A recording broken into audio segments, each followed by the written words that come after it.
I've been hammering quite a lot of nails into the edge of my new baseboard, and I thought perhaps you ought to just look at this really most basic of skills. Now, the first thing you need is you're going to need a nail. Thus, I'm using some panel pins that are 15mm long. They're long enough to go through the wood, and they will then go into the next piece of wood, but of course they're only really there to hold it while the glue between the two dries. Now, first thing you have to do is you have to pick your hammer. Now, for a pin this size, ideally you want a pin hammer. Obviously, the hint is in the name there. You don't want a little model making hammer. These are great for track pins and other small things, but they haven't really got the heft to deal with proper panel pins. And you also don't need a behemoth like this either, because you'll never be able to control the swing of the hammer, and you'll just break something, and worse, you'll hit your thumb and hate it. But how do you deal with hitting your thumb? Well, first thing you've got to do is hold the nail in position, and I'm using here a little pair of pliers. That's great, but what happens when you miss and you whack the pliers?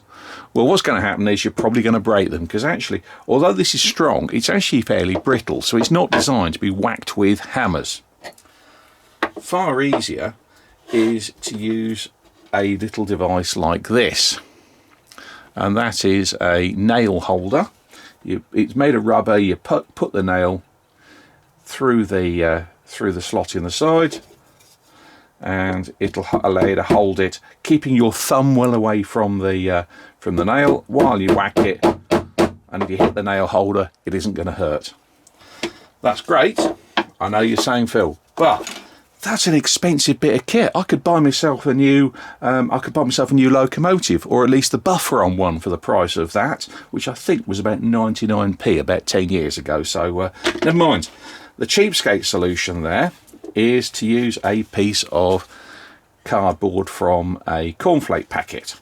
Push the nail through the cardboard, hold the nail in place, and by the way, you will notice I'm holding the back end of the hammer when I swing. It's much better to do that rather than trying to hold the hammer up here, because you should really have the hammerhead, the weight of the hammerhead, doing all the work. So you just gently swing it up, and there we are. Look at that. That's gone in position. I'll be able to hold it. My thumb's well out of the way, and when I'm happy, I'll just pull the bit of card away, and there we are. The nail is free, ready for me to finish off. Well, I've got 3 more nails in here. I better push them all down and then crack on with the next job on the baseboard. Happy modelling.